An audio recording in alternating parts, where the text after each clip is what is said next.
Right, tiri kutaura kudai so pane news dzasvika panews desk. Right, so tose tiri kuziva isusu kuti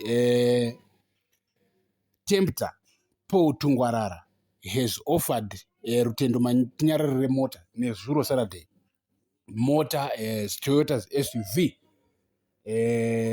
kumutenda nenyaya yekuti rutendo wakabatsira pakugwira Zimbabwe munyaya dzemasanctions, and also kana taakutaura isusu sevanhu toti kumutenga kuti anyarare nenyaya yake yekuoposa Cape 3.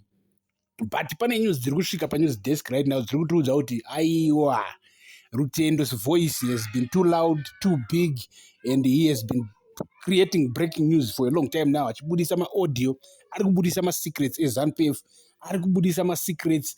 Remember zvachitaugwa audio yatakabudisa panapa nezuro yaTemba Mliswa achitaura ma-secrets amai Mnangagwa. Ma-secrets ekuti mai Mnangagwa vane ma-twins avanotumira kunoita extortion money from Tagwire. These guys are extorting money from Tagwire. Extortion ndo iri kuitika. Vananguwaya hanzi ma-twins naTemba Mliswa. Handisi kuti vanoziva kuti ma-twins ayachi vana auxiliary asati avana Mnangagwa or what. But uri kutobudisa kuti pane corruption inohlisa iri kuitika. Temba Mliswa waitaura zvese zvachirekodwa na Matinyarare, and then Matinyarare ndo kuzviti kuvanhu wabudisa ma-secrets emukati, and then all of a sudden Paul Tungwarara wakubudikira achiti hey Matinyarare ita easy, idya easy yeyo mota.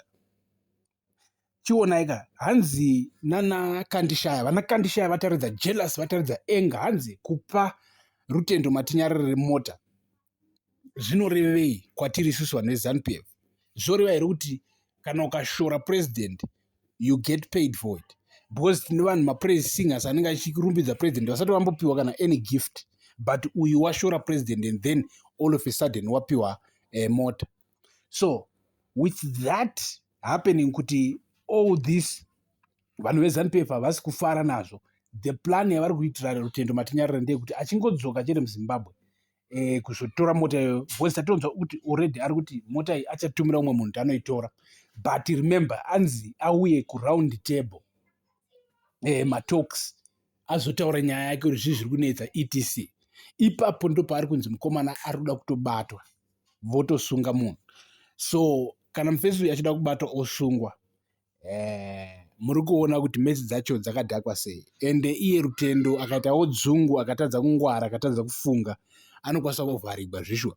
Because mufanira kunzwisisa kuti at this stage muZimbabwe mune timutemo takaintroduce takawanda patriotic this, chakati this, hautuki president, hauzodi. So any criticism yaunoita ka, if vakomana vari kuda kusunga, they will just turn it votoipfekedza votoisa narrative pamusoro yekuti atuka president wazodai, so anda mutemo totomusunga animaiza, so wotosungwa.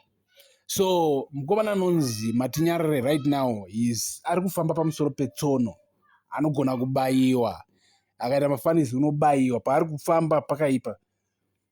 Ndope kutotamba kwangwarira, taura nevanhu pafone, itai ma-WhatsApp video call, ma-Skype video calls etc, because otherwise live and direct anoita mafanizi.